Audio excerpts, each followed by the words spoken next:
సుఖాలన్నీ ధనవంతులకే.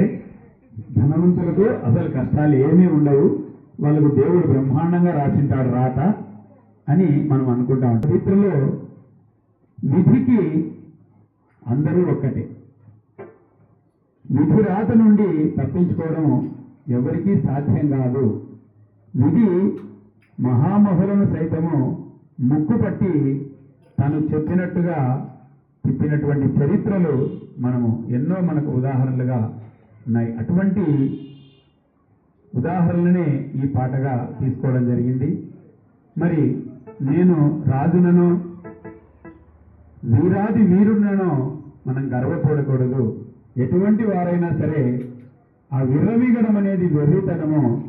విధి ముందర అందరూ కూడా ఈ భూమిలోనే సమిసిపోవాలా అని చెప్పేటువంటిదే ఈ పాట.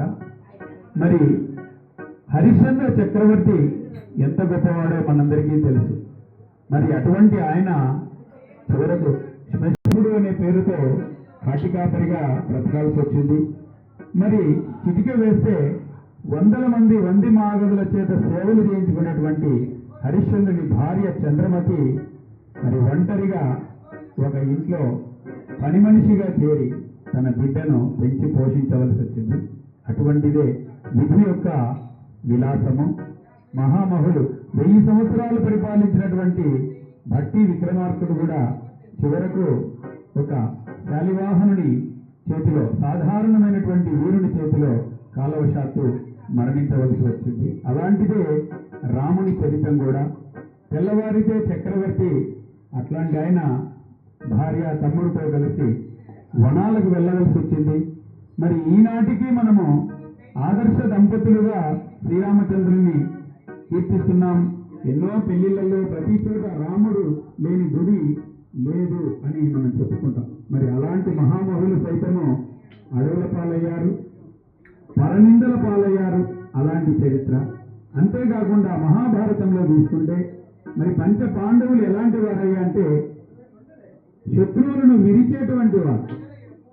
రంజన చెడి పాండవులు అరిభంజనులై విరటుగొల్వ పాల్పడి రగట సంజయ ఏమని చెప్పుదు కుంజర యూధంబు దోమకుత్తగు జోత్సన్ అని మరి తెనాలి రామలింగుడు అంటారు.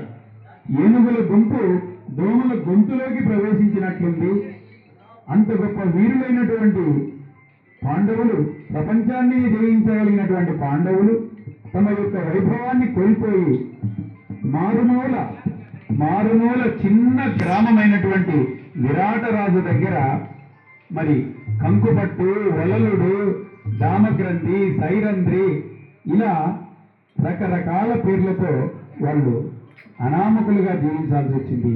ఇదంతా కాలమహిమ, ఇది మహిమ. అందుకే చిత్రమైనది విధి నడక పరిశోధని ఒక వేడుక.